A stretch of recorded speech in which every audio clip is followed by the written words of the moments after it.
Well, hi, good morning.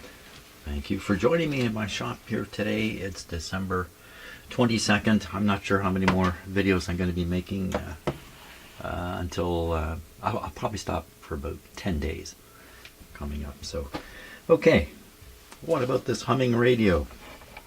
So yesterday I fished around for quite a while and I only found one good catch, and that was using a capacitor to ground a grid on the output tube knocked the hum right out. And that suggests to me it's not really coming from the power supply as such, or it's not the B plus that's humming. That's what it suggests to me. That in fact the hum is on the well, clearly it's on the grid circuit of the output tube. How it's getting there, where it's coming from, I don't know. That's what I want to try to find out today. So I'm going to pursue that. I should start by repeating what I did yesterday to make the effect, and then we can use the schematic here to kind of trace back along the grid circuit, and just yeah, that's good. Oh, look who's here! Here he comes. Bert, you know, I've come in here, I don't know where he is in the house, but within just a couple minutes he's in here with me. He hears me in here. Okay, Bert, so it's you and me. We're going to repeat that test. And it was pin number 5, wasn't it? The grid was pin 5. 1, 2, 3, 4, 5.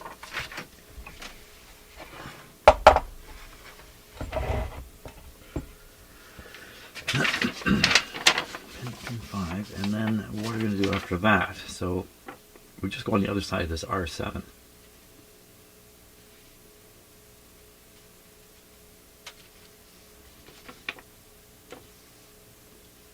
Right at the start of the heater string. It looks to me when I look at this like, well, yeah, of course it's going to hum. Look at the way it's hooked up. Like it would be hum wildly. That's what I would expect. But it doesn't hum wildly. Okay, so we need this to be clipped onto the B minus somewhere. Not too risky. Where did I pick before? I picked the volume control.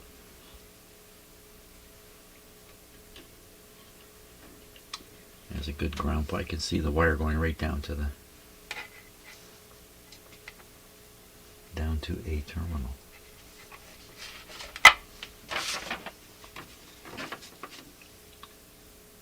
Yeah, bottom of the volume control is right on the B minus line. Okay. Are we ready? Are you ready? Wait, what are you doing? I just found something nice to rub my cheek on, he says. Okay, we're plugged into a regular outlet. I think I'm going to give up on doing that because it's not having any effect on what I'm up to. It's far safer if I use my own setup here. Okay, here we go.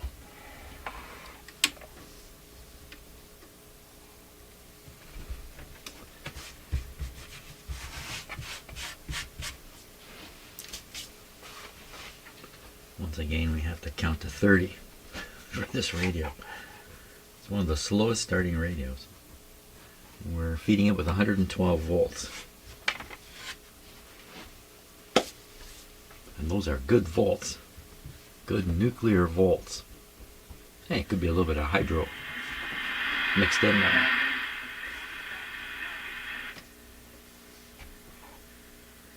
There's the hum.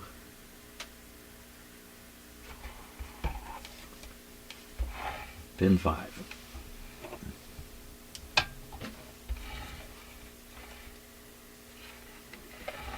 Yes. See, as soon as I turn the radio this way, I have the speaker on this plane with my ears. I can't hear the hum. It completely disappears. I guess what, we really think that there's a lobe of sound coming out the front, and also one coming out the back, and I'm between the lobes here. It shouldn't be surprising. It's not surprising. Why would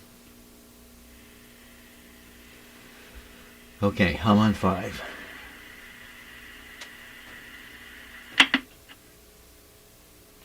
That's pretty quiet. Now what I'm thinking is, if the hum was in the power supply, we'd still hear it. But it goes really quiet. Okay, so the idea was to get on the other side of this R7 resistor. You see it there. That's my flashlight whistling.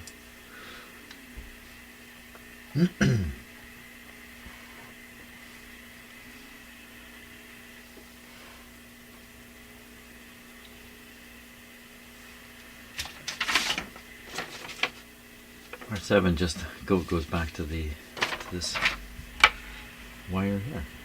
There we go. Nothing. So on the one side of R7, what's with R7? R7. Okay, he's found his spot there to get right in the way of things. That's you. You're right in the way of things here.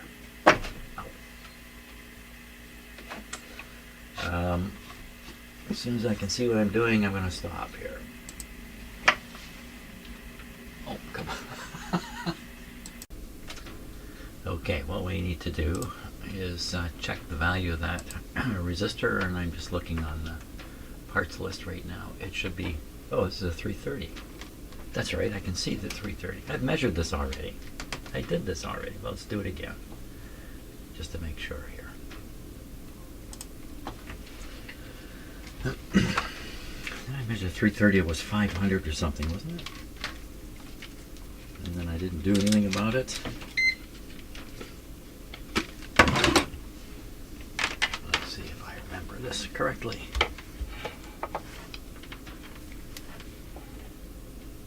From here.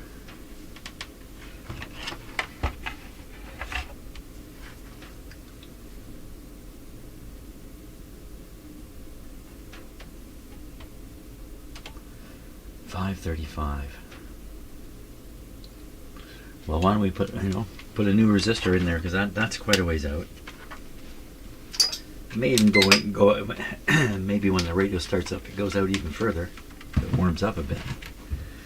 So I'll replace that guy back in there, and we'll see if that makes any difference.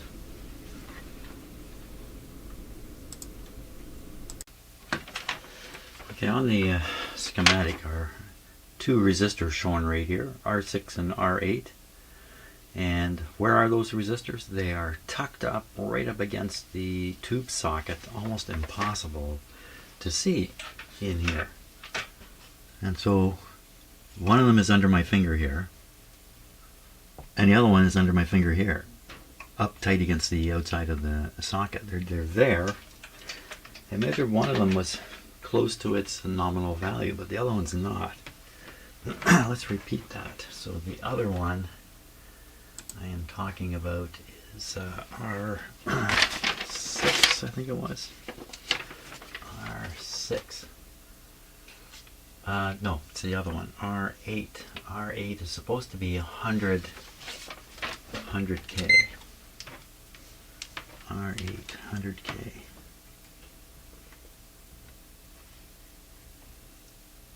70.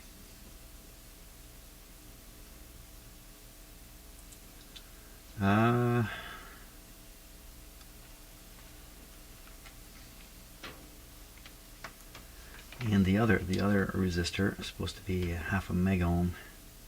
Is measuring about that. And then this was the one I was mistakenly focused on, the 330K. But, oh, wrong spot, I think. Oh no, wait a minute. That's a bogus measurement. Oh. I must not be doing something right here. The 330, this one, when it comes down to the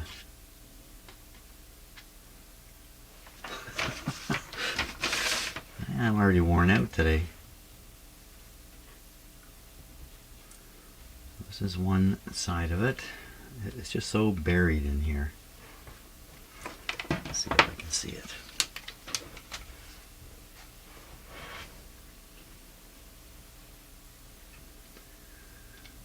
Okay, pretty sure it comes to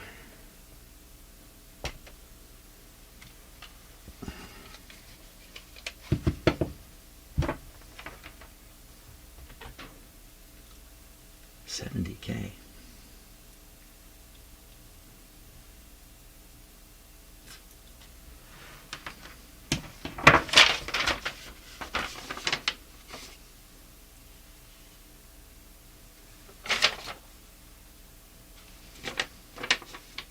Yeah, it goes to this. Or does it? Okay, coffee time, that's what. I can't even talk. Okay, well, I've been staring at this schematic for quite a while now, trying to sort it out, and I'm really having a hard time. But one of the things I just realized is that this connection is not actually connecting to any elements in the tube. There's a spare terminal here. So the way he's drawn it, it's so hard to see what is going on in here. It's easy to make a mistake. And that was one of them. So this has nothing to do with the tube itself. It's just a connection point. So in my imagination, I got to swing this wire like this. Then what do you got? Then we've got, so this is basically the B minus minus. This is the most minus B minus. Through this resistor to here. And this goes to B minus of a higher voltage, doesn't it? B minus of a higher, yeah, B minus of a higher voltage.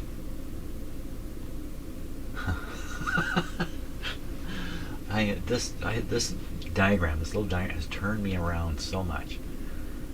So going back again, so we have our R6, which is connected to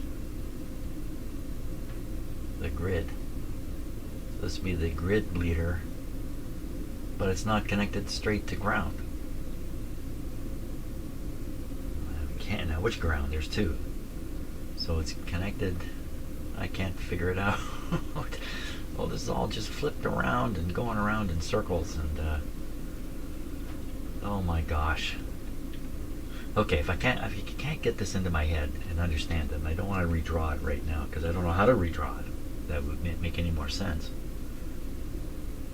I'm going to abandon this because my brain just can't get around it, and think of something more to do along the lines of testing. So when I tested the grid pin, I wasn't testing the grid pin. I was making a mistake. Or was I? No, I wasn't. I was testing the grid pin. The mistake is I thought a resistor was connected. I don't even talk about it. Yeah, lost. I'm totally lost on this. Why would this even? So what have I done? Just calm yourself down now. Let's repeat the grid silencing thing. Seems to me when I did it here, it didn't do anything. Of course, this is just the B minus line here. So I'd be hooking the capacitor basically to itself by hooking it here. But I go across here and everything goes silent. You know, ostensibly because I've drained the signal out of the grid. But the hum's gone with it. What was the hum back here? Yeah. Why don't I go back and see if I can do something similar back here with this tube? Not this tube. That's not the right tube. This one. I went a little too far. Yeah, because I followed this all the way back to here. This is just finding a ground point. Yeah, just going back to B minus again. B minus, the higher voltage B minus, the less negative B minus. Yeah, the way he's drawing this is just turning my head inside out here. For instance, if this is bypassing R8, he could have just drawn it like this. Because isn't this B minus here too? This is B minus high.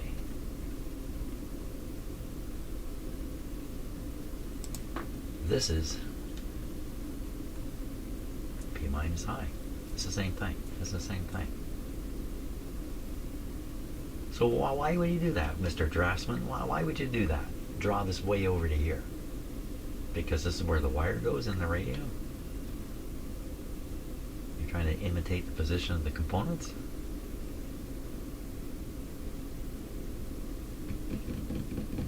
And even in the radio, why wouldn't you just shoot the capacitor like that? It probably does go like that in the radio. Oh my gosh. This guy's lucky I wasn't his drafting supervisor when he drew this, because I would raise a lot of questions about it. But probably this was drawn by, I don't know. This is coming from Addison, it's a big company, so probably drawn by a draftsman on a sketch from an engineer. That's probably what it is. Okay, yeah, it's not going to help too much. Not going to help too much. So I'm babbling away here.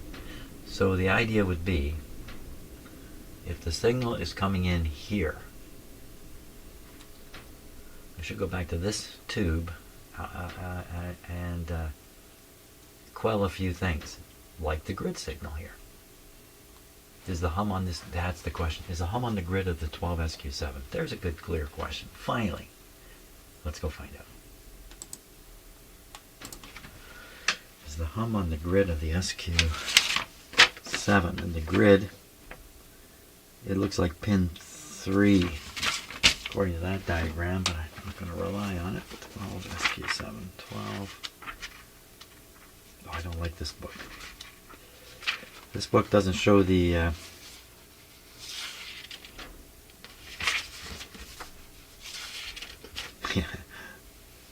12 SQ7 is going to be in this list. Here it is. Refer to chart at end of section. Yeah, that's why I don't like this book. Exactly that reason. Chart at end of what section? What chart? This one here. Where's my other book? Okay, I gotta find my other tube book.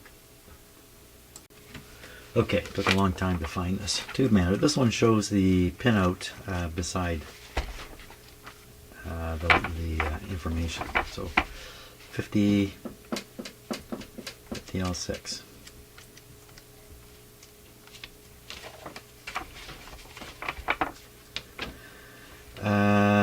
And well, I don't even remember why I'm doing this now. Oh my smokes. L6. Yeah, I've actually forgotten why I'm doing this. Why am I doing this? Because I know what I want to find. It's a 12 SQ7. Yeah, 12 SQ7. Okay, I'm with it. Look how we get. God.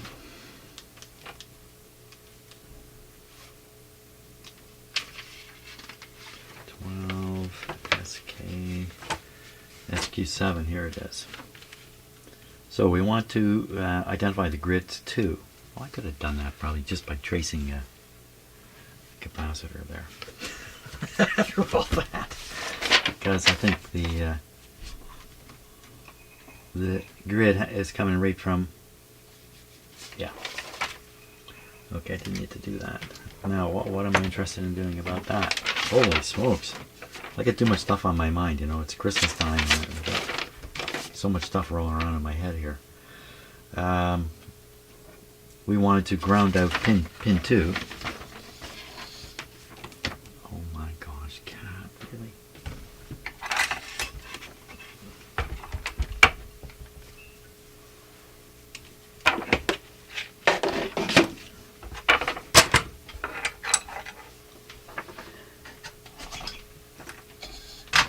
Okay. I think we're ready there. Let me get rid of this too. Too much stuff on the bench. It's going to lead to trouble. Not the least of which is the cat. Cat on my bench. Okay, I think we're ready. Practice up. The SQ7 is this one here, and pin 2. Pin 2. Uh-oh. Pin 2. Well, pin 2 is the capacitor from the... So doing that. Doing that. Okay, I can even do it up here right at the volume control. Okay, do I know what I'm doing? I don't know. I don't know anymore. There we go. You stay awake, Matt.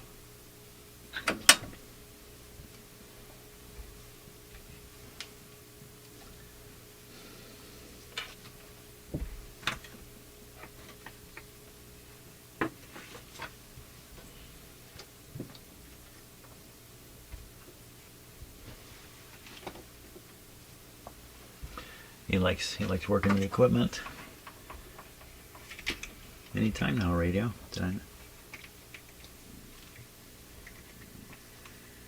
Here it comes. What a slow poke. There's the hum.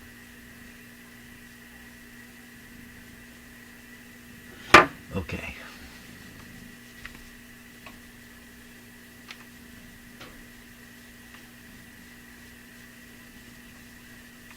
No. Lots of interesting things here, I know, but keep going. Keep going. No. Stick your tail in there. Okay. How am I going to do this without making a mess of it? Right on the capacitor here. Hear the hum? Hum gone. Get right up on the volume control. No hum going. Really? So I'm on this side of the capacitor. Hum gone. But on this side, well, that's kind of interesting. Let me turn the radio this way. I can hear the hum better. Right out. Where's the program material goes to? Yeah. Just a wee bit left. Okay.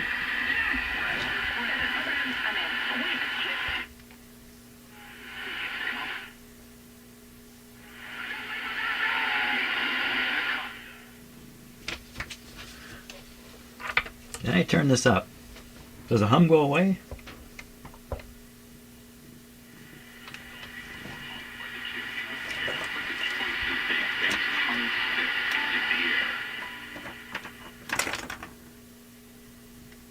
I think it does.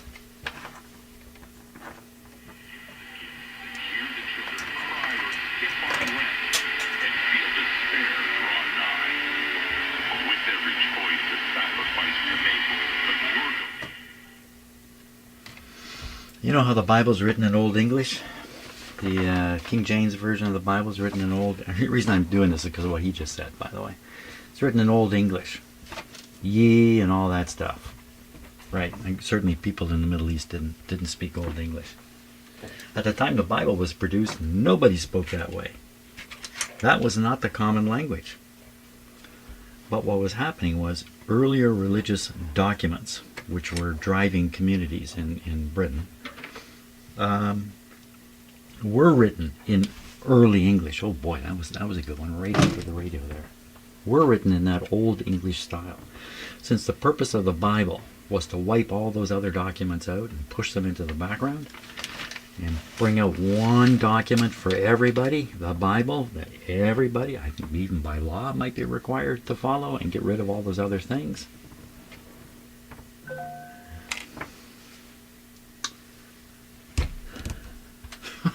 I forgot what my point was. I looked at my cat, I looked at my watch, I listened to this radio. So they produced the Bible in the Old English style so people would revert from the documents they were using, the religious texts they were using, to the new one because it sounded kind of the same. Whereas if they produced it in the common English at the time, it would have been so different that they were concerned that people would not get off the old documents. And why do they want everybody on the Bible? One Bible. They didn't care what it was. They just wanted one thing so people would stop fighting. So you could pull the population together around one thing.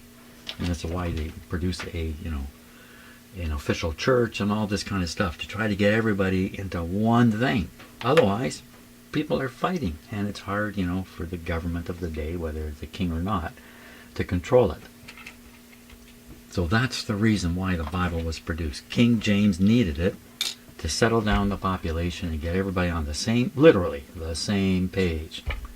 And he wrote it, he had it written in that old style. He didn't write it. It's a big government thing, big British government thing to produce the Bible. They passed a law and put together a committee of people to review all these existing documents and go through all these religious texts and make one collection called the Bible. King James Version. By the way, if you open up the Bible and read the front piece, they talk about King James like he's a god. Oh, look at this guy here. Why work on a radio when you got something like this to mess around with? What's the clause? Gives me a chance to inspect his teeth. He's too young to have teeth problems, so. Okay, back to the radio. Back to what we were doing here. So, one side of the capacitor, not the other side. Does that mean the capacitor is the pickup point? If I move that capacitor, shield it, or do something with it, ultimately I'll flip it around, because maybe this is the outside foil problem. So I'm going to try to move it. Let me move it out with this. Move it with something plastic. What is this? What's a little cat spittle on the end of your tool? It's tricky business here. Okay. I can't imagine moving this is going to do anything. No, it wouldn't make any enough difference for me to even tell. My best option is to flip it around. I think that's a 0.003 there. Flip it around, because the theory now would be this capacitor, because of its outside coil, this one here. Oh. Ooh, doesn't that tell you something? Much your pause. Other ones. Wow, okay, I got the best test ever. In a lot of radios, this circuit is shielded. It's shielded wire, and in some radios, they even shield this capacitor. They actually put a metal cover around it and bolt it to the side of the chassis. And I've just left it out here hanging in the air. That's the guy. I'm pretty sure of it. Shame on me. Should have known that all along. Shouldn't I?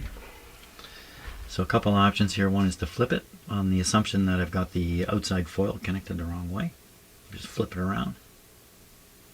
That's really the best option to do this. Okay, I've been fooled by the outside foil problem. So the theory goes. I will flip that around. We'll try the radio again. Okay, I've reversed the capacitor. The theory that it's an outside foil problem. Let's see what happens here. Here we go.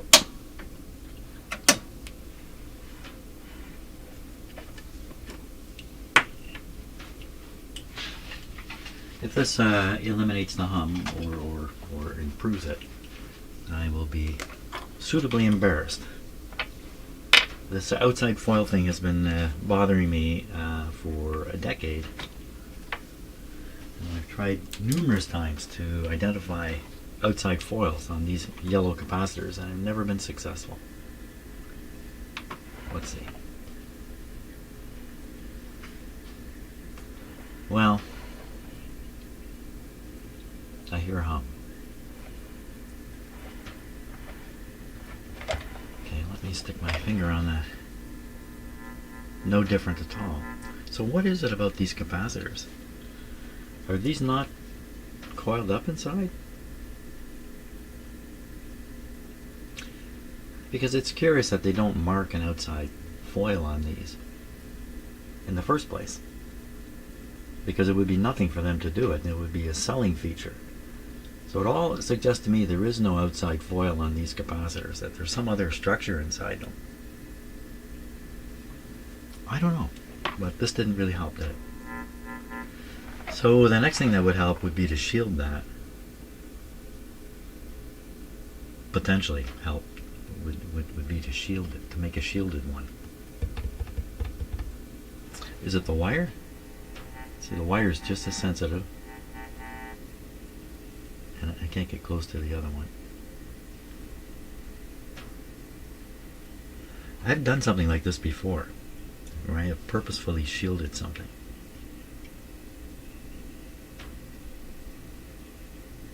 There's something temporary I can do. I just push it down onto the chassis. Would that help? Can I get it down there? I don't know if I can make it all the way down there. No, it's not going to go down. I don't have enough slack. Maybe if I run it right along the chassis, that might somehow help. How would that help? Well, it'll be the same thing as me bringing the chassis up to it. Let me figure out a way of doing that. Even just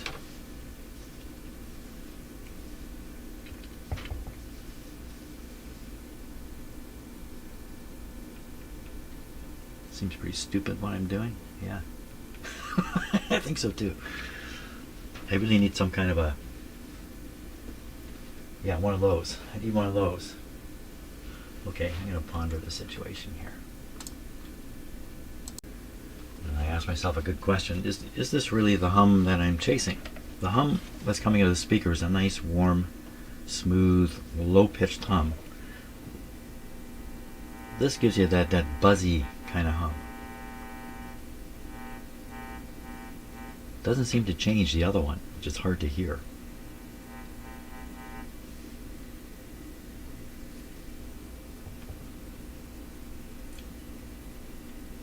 Some of these I can't get my finger close to.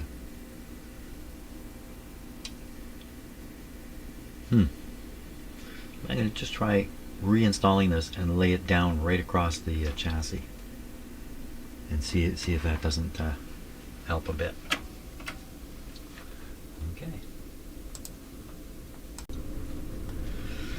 Okay, I don't give this much hope, but let's give it a try. Here we go.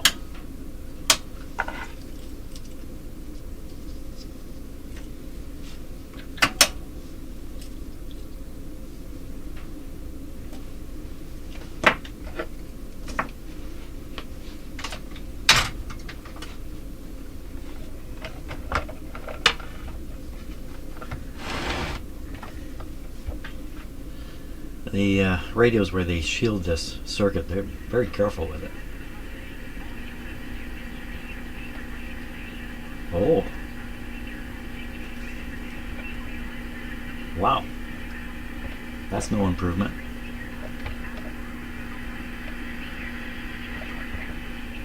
I'll probably retune the radio a little bit here somewhere along the line. That just sounds horrible now. So I've had the opposite effect. So this capacitor is supposed to be draining the chassis.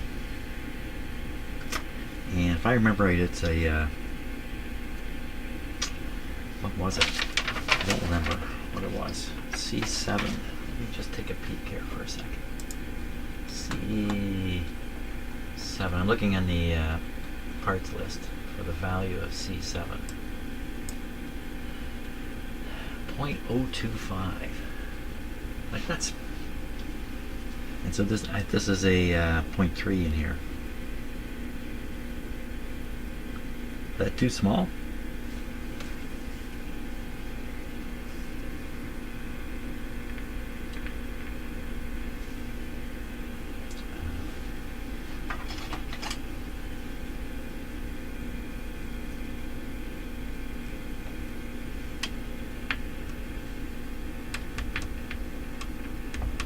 Make any difference adding capacitance. I'm adding 0.05. I'm adding 0.05 to a 0.025, so I'm adding a lot.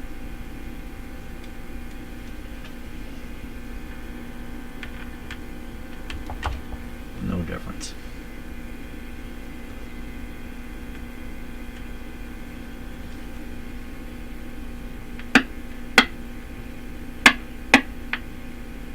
Wait a minute, didn't this used to kill it?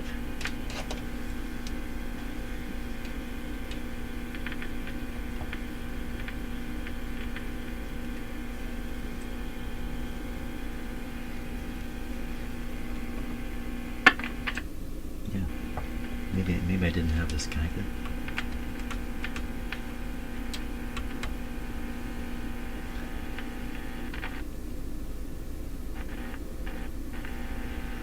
Okay, input to the volume control. Oh, wait a minute.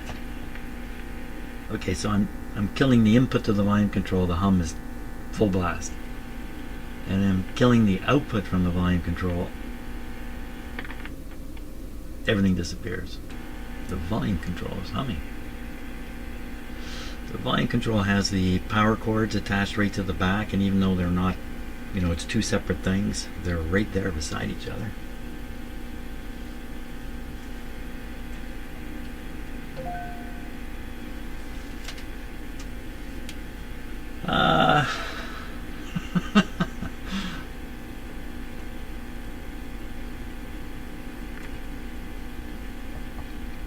How come that's not killing it?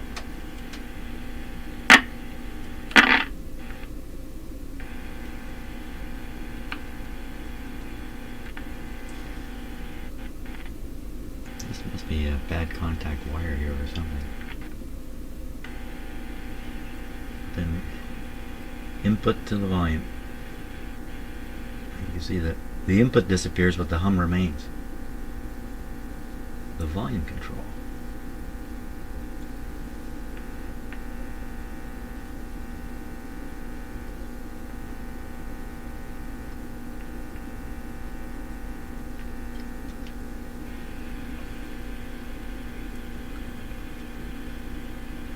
I think I've encountered this before.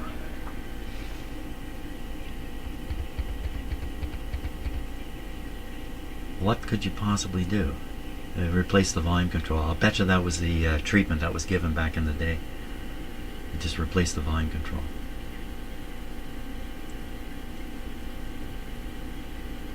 How sure am I that this is the cause? I'm pretty sure, man, because I'm really knocking this out over here. The whole program material disappears. The hum remains. But if I knock it out after, the hum disappears. If I try to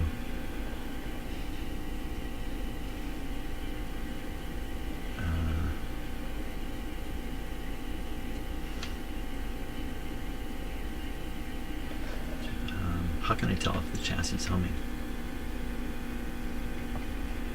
Well, I take the chassis voltage and feed it into the volume control.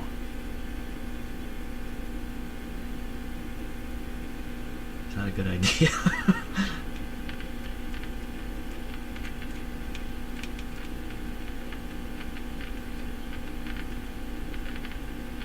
What's interesting is it's not cutting out. Oh, speak of the devil. Why is it so hit and miss?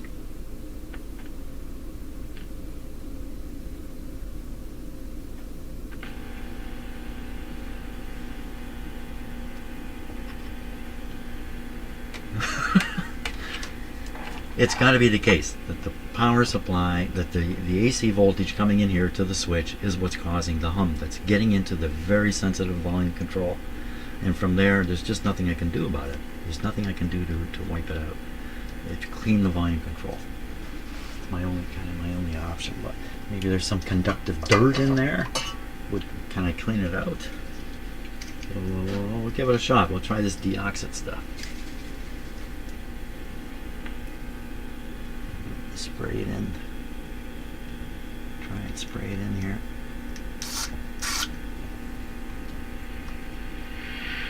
And the hum hum mysteriously, just amazingly vanishes. That's not gonna happen. Oh. That's a little weird. I've messed up the volume control here with this stuff.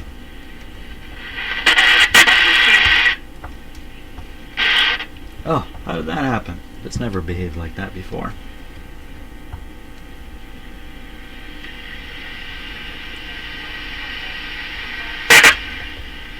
What is that sudden full volume thing happening here? Tell me this volume control is so dirty it's never worked right. My tried and true. Okay, we're gonna have to tip it up this way. Oh, I don't like moving operating radios. Okay, that way gravity's gonna drop this stuff right in here. Ooh, that's a ton. What?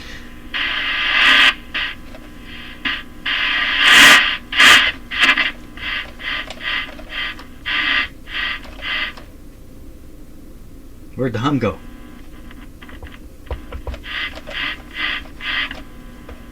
Probably the volume control separated.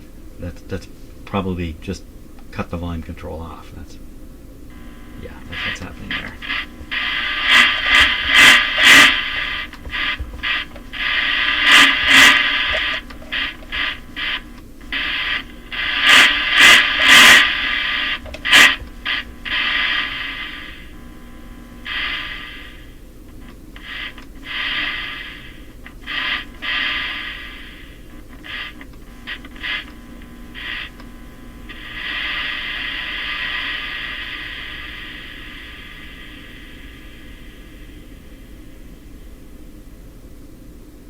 Where's the hum? Where's the hum? Oh, I'm sitting here with my head parallel to the speaker. That's what. Oh no. Yeah, it.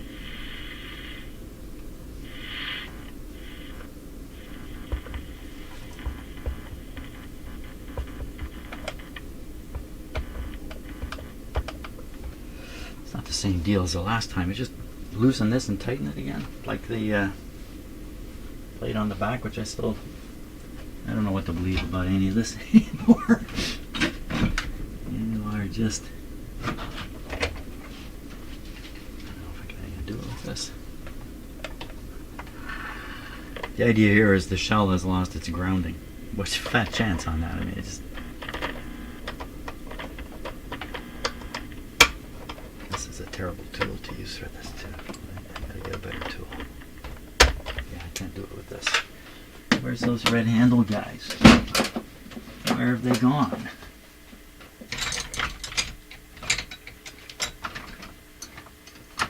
Shoot. What? It's not humming. It's not humming. Oh, I've done it again. Ooh. Paralleled myself. There we are. This is what I need right here. Channel locks.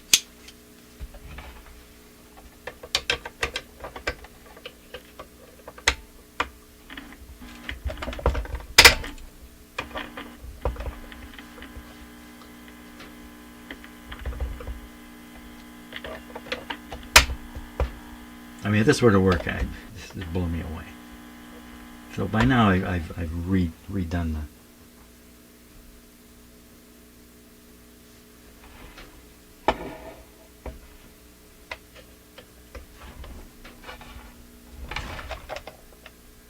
Still humming, but it seems less.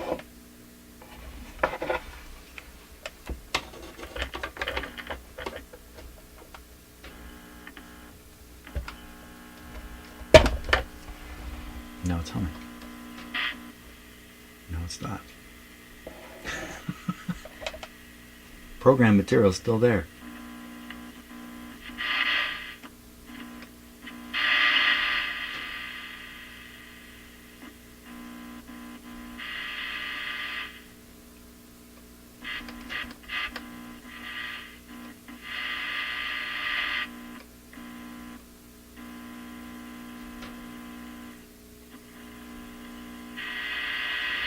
soon as it engages, the hum is gone. It's either worn out in there or it's still dirty.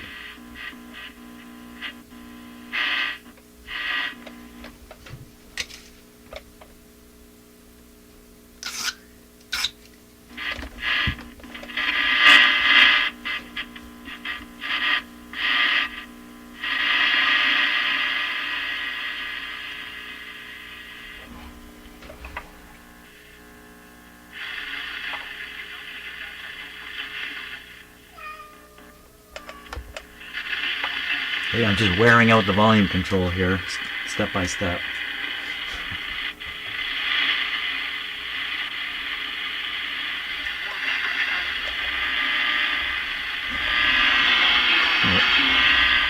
Well, that's helpful too.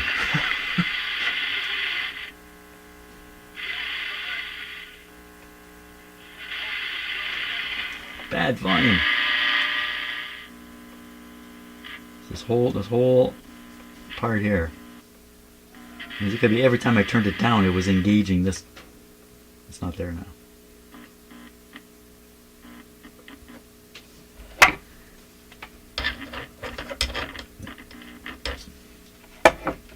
So when you grab the knob, bare knob like this, now I'm attached to this knob going into the volume control. I could be injecting noise through the shaft.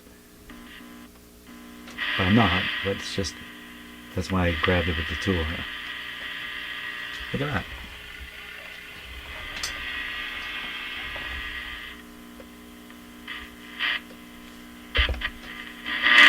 This is getting worse and worse.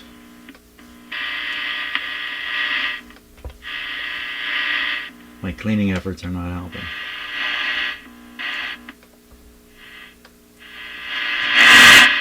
If anything, the situation's worse.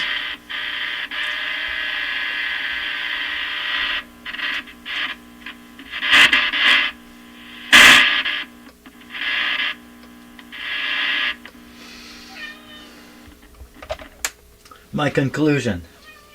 I gotta see if I can dig up a new volume control to stick in here. I think that's what has to happen at this point.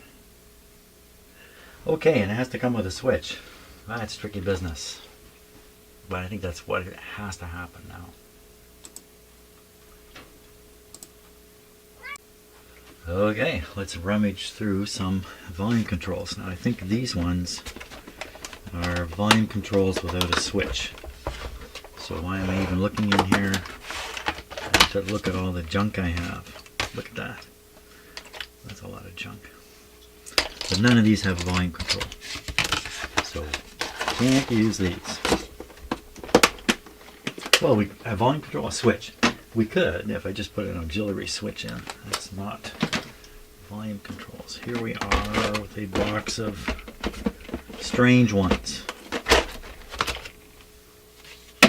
No switches. Look at these. Why have I got so many of these?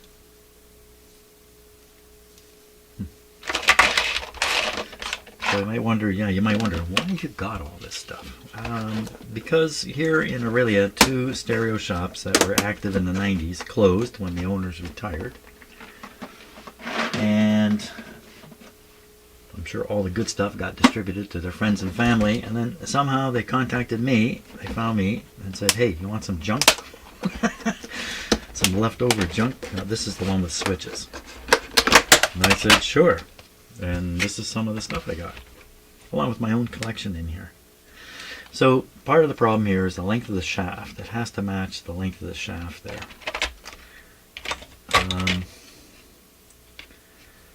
Just looking in here,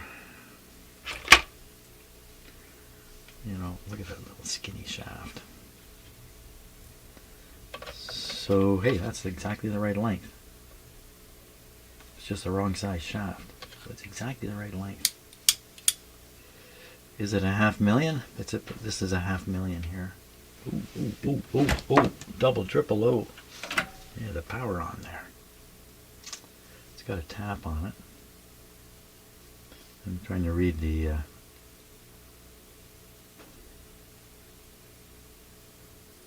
doesn't really say.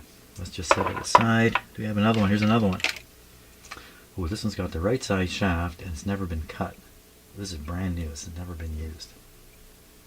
How much is it? Is it $500,000? It's not going to say. How come they don't say? They usually say right on the side. All I can see is KP. Okay, so that's a possibility. Here's another one. Oh, this one comes with a knob.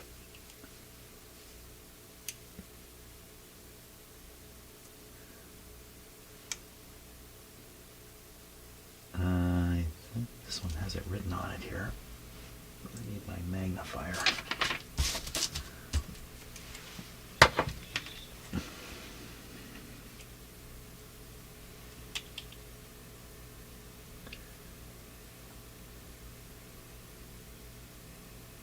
No, this one doesn't say either.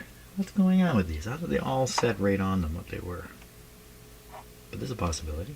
Nice long shaft, right dimensions. Just cut it to fit. Hey, this is good. What else we got in here? That might possibly work. Look at that. That's also possible.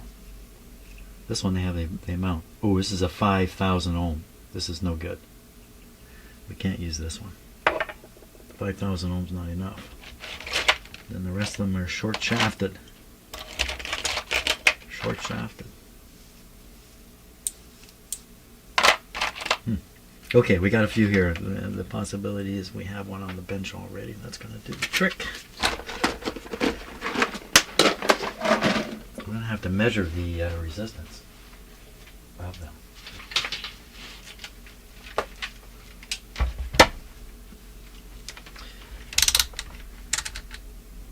So we're looking for 500,000 ohms if we want to match it exactly, which we should. You know what, this isn't going to work well. It is.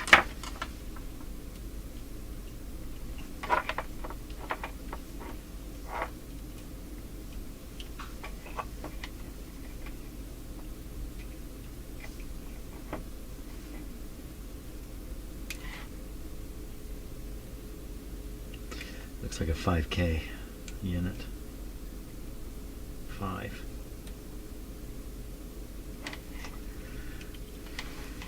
Nope. How about this one?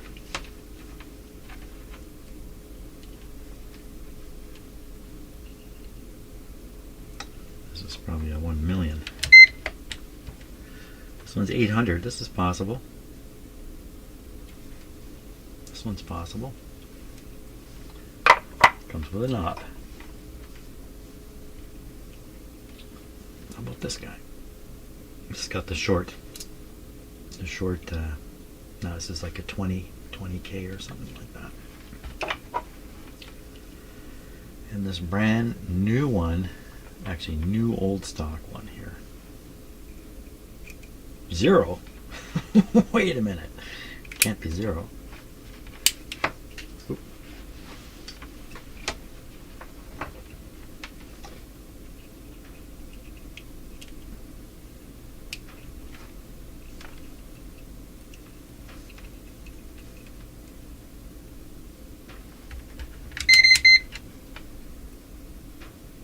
$100,000 ohms.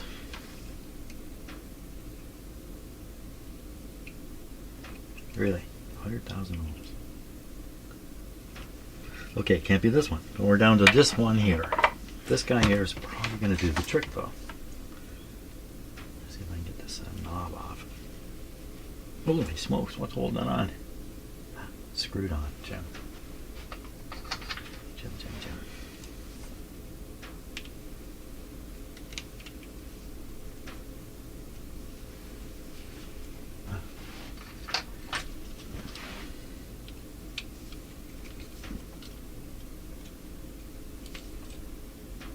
There we go. Okay, better just make sure the switch is good too. I don't want to put this in and find out something dumb like that. Could be the case.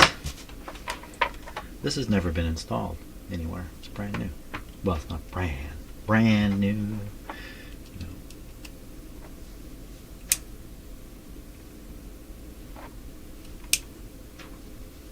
How come it's not showing a short? You kidding me? You tell me this switch is not good? Let me get another quick lead. Don't be not good. Don't be not good.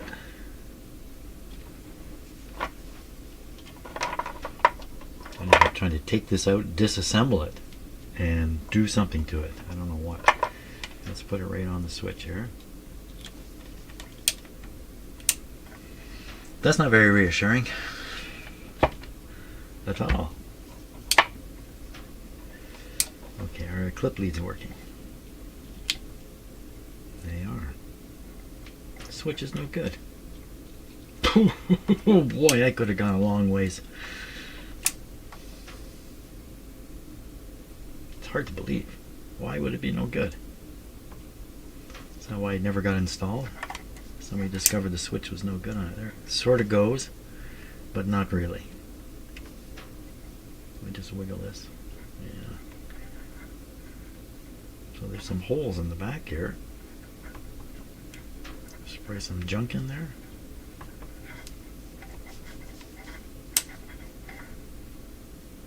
These can be brought back to life with cleaner.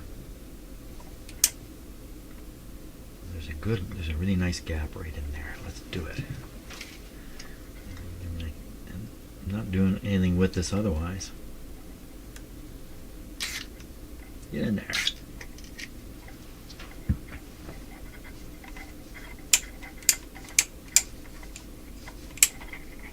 Yeah, that really helped.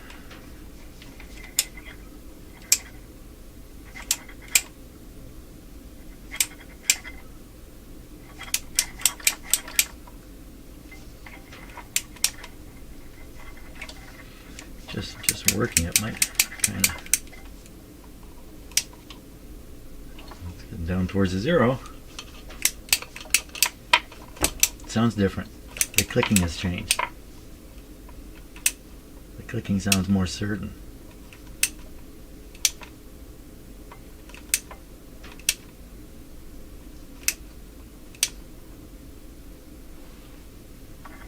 Oh, I'm sorry, you can't see what's going on there.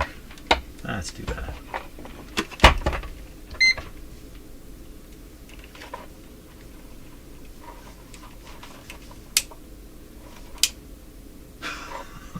Shouldn't have moved it. Oh, this came off.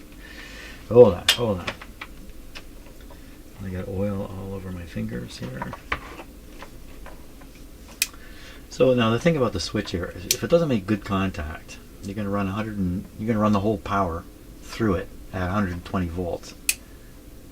It can burn up.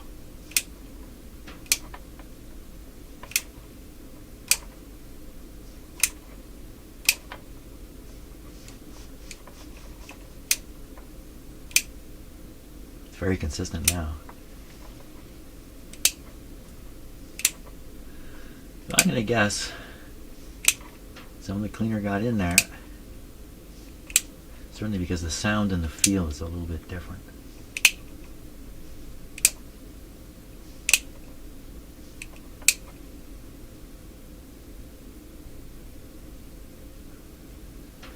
Well, I better leave it for a little bit, just to see if it, I think it'll only get a little bit better, actually. But I don't know. Better leave it for a little bit. So you gotta go through all the trouble of installing it in here and then have it just be the very same thing and humming the same way. Maybe this radio just hums. Well, unfortunately, I think I have to call it quits at this time. I've run out of time here this morning. So, and it's possible I won't get back to this now for a week or so. I don't know. Maybe I'll be in here again tomorrow morning. Maybe not.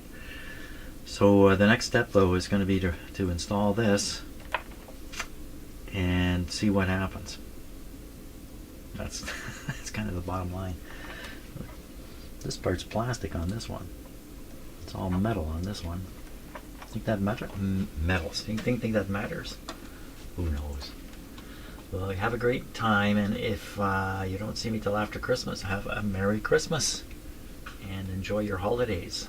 And our company is going to be here in a day or two, and we'll be very busy here in my house through the Christmas season. So thanks a lot for watching to this point, and we'll see you in the next video.